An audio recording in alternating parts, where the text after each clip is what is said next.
Hello and welcome to my channel, or welcome back to my channel. Hope everyone is doing well. Today I have 4 true ghost stories from the Haunted Canada series. If I pronounce anything wrong, I do apologize. Ghost Hill, Luxville, Quebec. In the 1940s, a farmer named Wyman McKenney was out walking under a large moon in a clouded sky. Whenever the clouds flew in front of the moon, McKenney found it difficult to see much further than a few feet. But when the clouds parted, he happened to look over his shoulder. There, standing in the middle of the road on Ghost Hill, was the shadowy shape of a man in a white cloak, floating a foot above the ground. Terrified, McKenney yelled and quickened his pace. The ghost behind matched his speed. McKenney broke out into a run, and the ghost followed suit. McKenney sprinted, but still he couldn't lose his pursuer. He ran until he was forced to sit on a log to catch his breath. The ghost glided to the other end of the log and said in a whisper, "Well, we were certainly going somewhere." McKenney jumped to his feet and found the courage to respond, "Yes, and now that I've got my breath, we'll go some more." He beat the ghost back to his home, but he couldn't outrun the nightmares that plagued his sleep thereafter. Today, Highway 148 runs through Luxville up and over Ghost Hill. The only buildings on Ghost Hill are a small stone church that's built so close to the road it's practically in the middle of it, and an old farmhouse tucked out of sight on a hidden lane. The bush that grows on both sides of the road is tangled and oppressive, and the road itself is steep and winding. There have been many fatal accidents on the stretch of road over the years. Some blame the road, others blame the ghosts. In the early 1800s, a young man stalked silently through the woods with a shotgun in hand. He was hoping to catch a partridge or two for his evening meal. The sky was unnaturally dark and gloomy, casting a lifeless gray light on his surroundings that made it very difficult to see. As the man began to climb a hill, he saw a cow at the top, lumbering slowly down toward him. The man stopped and regarded the cow. It looked odd in the dying light. Something wasn't quite right. And then the cow suddenly began to charge the man, running in a very peculiar fashion. The man had a bad feeling in his gut. He raised his rifle, and when the cow had covered half the distance, he pulled the trigger. A loud bang echoed over the hills. The cow toppled over right beside an old, gnarled tree. The man ran to it and looked down in horror. The cow he thought he had shot turned out to be another man, his best friend in fact, who had put on a cow's hide to frighten his buddy. It worked all right. But the practical joker paid for the gag with his life. But his soul could not pass on. It's believed his spirit left his still warm body and fused into the tree. The branches looked like bony, many-fingered arms, the roots like knobby legs stuck in the muck, and the bark like the folded wrinkles of a face that had seen too much pain and misery. The hill where the tree stood became known as Ghost Hill. The haunted tree wasn't content to become a forgotten part of the landscape. Instead, it became the source of much mischief, enacting revenge on unsuspecting and unfortunate travelers who happened by. Terrified farmers abandoned their wagons and rushed to the safety of their homes, telling their families that the wheels had seized in the middle of Ghost Hill, as if some unseen force had reached out and ensnared them in its mighty grasp. Horses commonly became agitated and spooked, seemingly at nothing, and kicked up on their hind legs, dropping their drivers to the ground and bolting away in the night. Men who found themselves without a horse would get up, brush the dirt off their pants, and suddenly hear eerie sounds like whispers that grew to howls in the woods all around them. No one stayed long to find out what made those uncanny noises in the dark. Something had to be done about the haunted tree, and so, in 1830, the task of chopping it down fell to the man who owned the land, an Irish immigrant and farmer named Joseph Lusk. Mad with fear and laughing hysterically, Joseph Lusk hacked away at the base of a gnarled tree. Lightning flashed and illuminated Lusk's wide eyes as he threw himself at his fevered task, pausing only briefly now and again to wipe sweat out of his eyes and brush wood chips off his coat.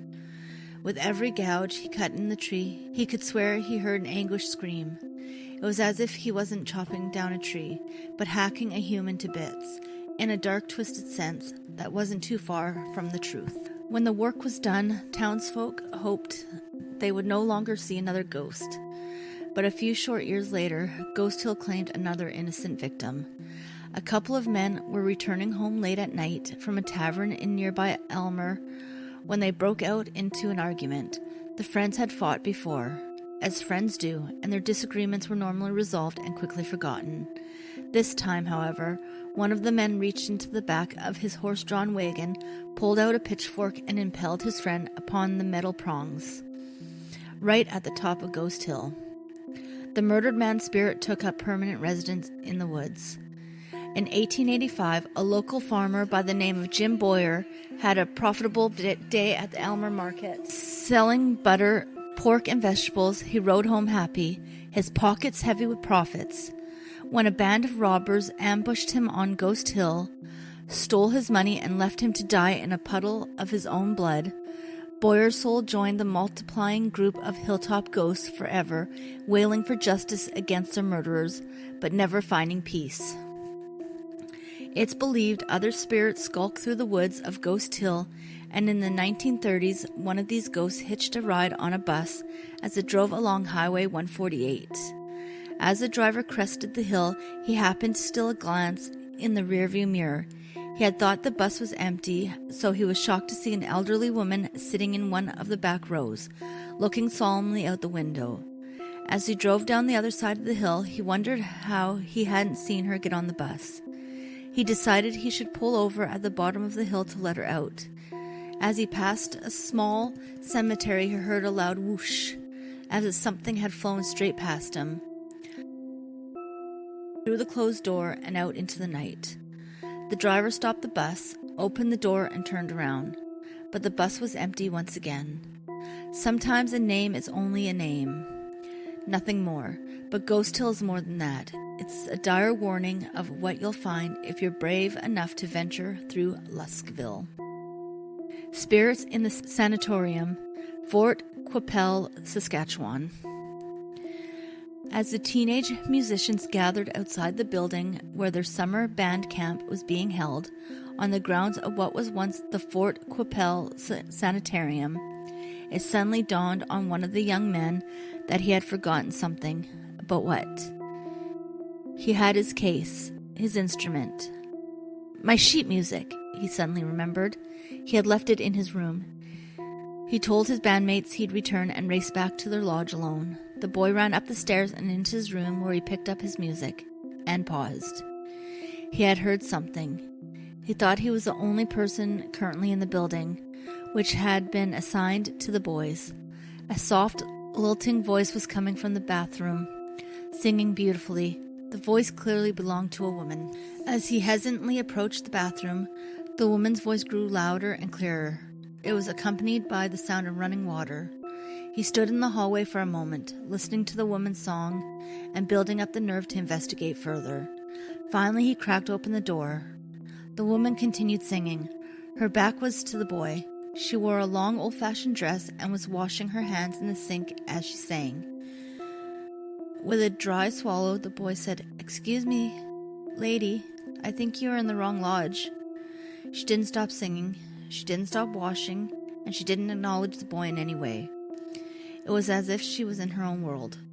The boy would soon realize that she was quite literally in her own world, a parallel world. But then she stopped singing abruptly and turned off the taps. She stood statue still and didn't turn around. All he could see was her back. The sudden silence was deafening, nerve-wracking. Finally, she backed away from the sink and out of sight. The boy stepped into the bathroom and looked around the corner, but it was empty. The woman had disappeared. He looked more closely at the sink. It was completely dry. The boy knew he had seen a ghost singing and washing in the bathroom. The only question was which one. There was no shortage of specters roaming Fort Sands haunted halls. The most well-known is Nurse Jane, a woman who is said to have become so distraught from treating hundreds of sick and dying patients that she ended her life. She's often seen in her white uniform and cap, wandering the halls, pushing a squeaky empty wheelchair with a morose, downcast glance. Others have seen the ghosts of children running through the buildings and outside in the woods, some laughing, some crying. Many have been woken in the middle of the night by the sounds of beds being dragged across the floor, chains rattling above, hushed voices in the dark, and windows and doors opening and closing on their own. Fort Qu'Appelle Sanitarium of Fort San was opened on October 10, 1917, to treat patients with tuberculosis. At its peak as a tuberculosis sanatorium, Fort San was so large that it produced its own power and grew its own crops. It was virtually self-contained, with a school, canteen, barbershop, post office, movie theater, library, and eternal radio station. It also had a morgue, of course. Unclaimed bodies were carted out of the main building and buried in unmarked graves in a small cemetery nestled in the woods. As tuberculosis cases dwindled, so did the need for sanatoriums, and Fort San was closed on April 1, 1971. The property was then used as a summer school for the arts and a conference center. It's rumored that years after the sanatorium closed, the new owners discovered that the entrances to the tunnels that connected all the buildings and the morgue had been sealed shut. They pried them open and were horrified to find hundreds of dried and shriveled bodies underground. It's little wonder there are so many stories of ghostly encounters. One night a man named Pat was trying to sleep when someone grabbed his arm and checked his wrist for a pulse. When Pat opened his eyes, he saw that his hand was raised in the air and there were finger indents on his skin, but no one stood beside him. The ghost finished checking Pat's vitals and placed his hand back down on his chest. Pat couldn't bear the thought of spending one more night there and left. Since 2004, the buildings have sat unused, slowly crumbling and falling into disrepair. The fields are overgrown and the cemetery has been reclaimed by nature. This seems to please the spirits just fine. A man named Dieter explored the abandoned property with 3 friends, 2 of whom grew too scared and had to wait outside one of the buildings. Dieter and the friend who remained with him searched every single room from the top floor's lowly basement. Once they were certain that they were the only living beings inside, they knocked on the walls and called upon spirits to knock back in response. A silent second passed, then another, a third, and finally they heard a reply, knock, knock, knock. That was enough for Dieter and his friend, and they quickly ran out of the building. They rejoined their 2 friends outside, where they saw through the window orbs like lights zipping up and down the halls. It was absolutely terrifying, and they ran off the property, never to return. More recently, a woman took her Rottweiler Doberman mix, a large and powerful dog she described as afraid of nothing, to explore the abandoned sanatorium. As soon as they arrived, the dog ran through the main building's open door. She waited outside for 10 minutes, too afraid to move and hoping her dog would return. She couldn't hear the dog running or barking, and she finally grew too concerned to wait outside any longer. She walked up the stairs, down the hall, and finally found the dog. He was alone in an empty room, standing ramrod straight, staring at an empty corner. He didn't respond when his name was called. Suddenly something imperceptible happened. The dog broke out of his trance-like state and ran out the room, shooting past his owner in a blind panic. He tore around the building in a frenzy, running back and forth down halls, up and down the stairs, and around in circles within rooms. He was like a rabbit running away from a wolf. As the woman described, after 10 minutes, she finally managed to get him back outside, where the dog immediately returned to his normal self. What was in the corner of the room? Only a dog will ever know. One thing is certain, every corner of Fort San seems to be haunted, be it by floating light orbs, or somber nurse, or a singing specter. Nightmare House, St. John's, Newfoundland and Labrador. Taking their first steps into their new home on Queens Road, the young family who purchased the old 3-story row house were excited and happy. But what they hoped would be their dream house quickly became a nightmare. As soon as they set foot inside, everyone was overcome by an unsettling feeling, a bad vibe. Puzzled, they slowed down and wondered if the others felt something was wrong. No one could tell what was causing the eerie feeling they shared. Everything seemed completely normal about the house. It was old but in decent shape, pleasant, quaint. At nightfall, they began to believe that the bad feeling was just in their heads. They went to bed, and that's when something really strange happened. Faintly, they heard a disquieting scritch, scritch, scritch sound like nails running down a chalkboard, a centimeter at a time. It came from the inside the walls. It can be hard enough falling asleep in a new place, but this made it virtually impossible. Soon after the first night, the family made an unsettling discovery. While brushing off the back step, they found it was actually an inscribed tombstone, taken from a cemetery and repurposed for some unknown reason. Every time they stepped out back, it was like they were walking over the dead. After this macabre revelation, the uneasy feeling of dread in the house worsened. The family felt tense every minute of every day. It seemed like they were being watched in each room. The kids jumped at every opportunity to sleep over at a friend's house, and even the parents found it difficult to get any rest. Late one night, one of the boys woke to see a dark figure on the other side of his room. Half asleep, he assumed it was his brother. The boy drifted back to sleep as the figure crept toward his bed. When the boy woke in the morning, he found that his clothes had been thrown all about the room. When asked, his brother said he hadn't entered the room or touched the clothing. That wasn't the last of the nighttime terrors. A little later, 3 members of the family stood frozen with fear as they watched an orb of red light appear near the staircase. It floated in the air as if it had a mind of its own before suddenly disappearing. Another night, a family friend was grabbed by invisible hands as soon as she passed through the front door. She heard an inhuman moan in her ear. But when she turned around, no one was behind her, and shortly after, one of the boys fell asleep on a sofa in the small sitting room on the main floor. When he woke up, he couldn't believe his eyes. There in the middle of the floor was a wide, dark grave, freshly dug and as wide as a giant mouth. He thought he must be dreaming, but the grave seemed to be real. He had to jump over it to escape the room, but he finally summoned the courage to show the others the grave was gone. This grave incident led the family to seek the counsel of a Roman Catholic priest. With holy water in hand, the old priest greeted the family and entered the house. He asked the family members to remain downstairs as he investigated the upper floors alone. The family waited, scared but hopeful that the priest would discover what was wrong with the house and cleanse it. They listened to his slow footsteps above.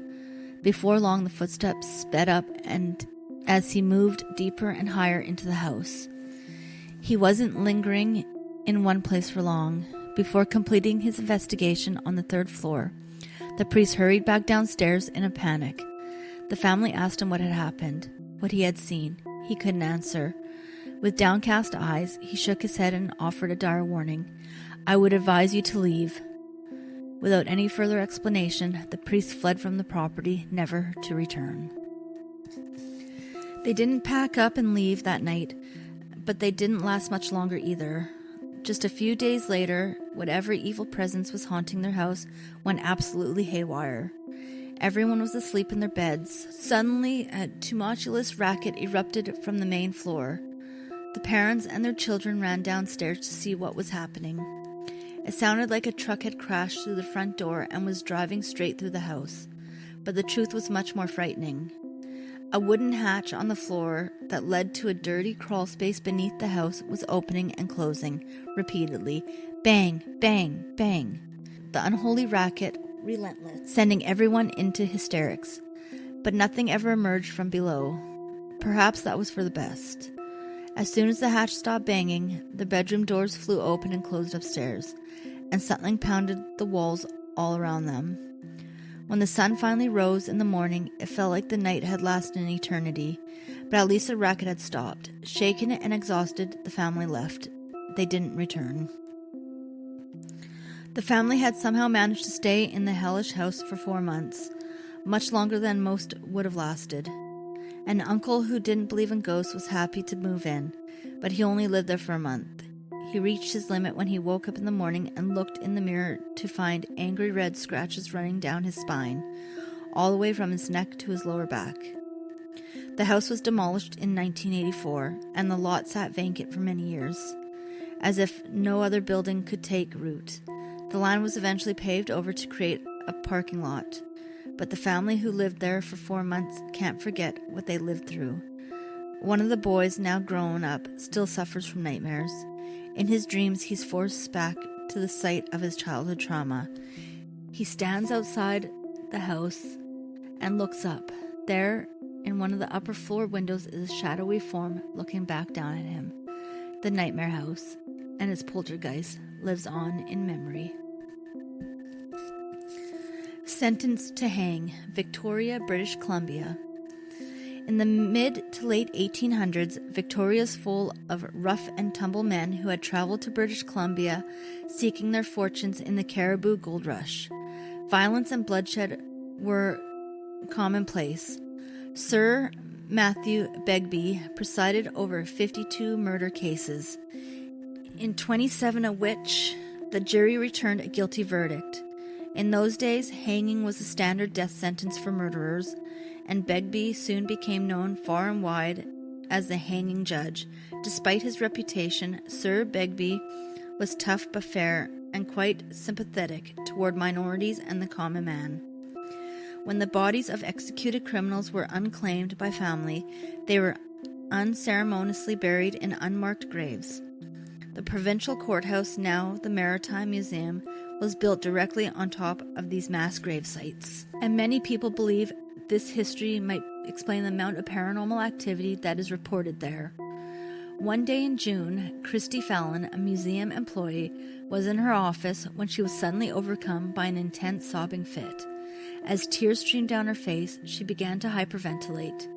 She felt nauseated and her knees went weak. A co-worker had to rush her out of the building. It's believed one of the museum's ghosts, a crazed woman who haunts the courtroom, filled Christy with negative energy. Many years ago, the woman sat helplessly watching her husband being tried and sentenced to death. She is now stuck in the courtroom to grieve for eternity.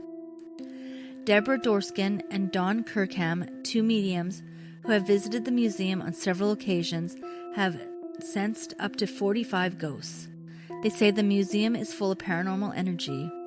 When they visited one day with the crew of a local television show, each had a uniquely terrifying experience. Dawn saw a man who had been hanged in the 1880s. Although a length of rope was still tied around his neck, the man appeared confused and unaware that he was dead. He loudly proclaimed his innocence, forever pleading to be set free. Deborah, meanwhile, walked into a cramped and dingy room that was once used as a jail's holding cell and was immediately overcome by a painful tingling sensation in her head. The feeling was caused, she believed, by the spirit energy of a man who long ago repeatedly banged his head against the stone wall in an attempt to avoid his trial. It was an experience that left Deborah shaken and in tears. If you stand outside the Maritime Museum, the site of the old courthouse, and peer in through the front window, you might catch a glimpse of the hanging judge. People have reported seeing a tall, slender man with a long mustache and pointy beard silently gliding down the main staircase. Is he searching for another soul to sentence to hang, or upset that his good name has been tarnished after his death? The jury is still out. Thank you for listening. If you like this type of content, please consider subscribing and liking to my channel, and I will see you on the next one.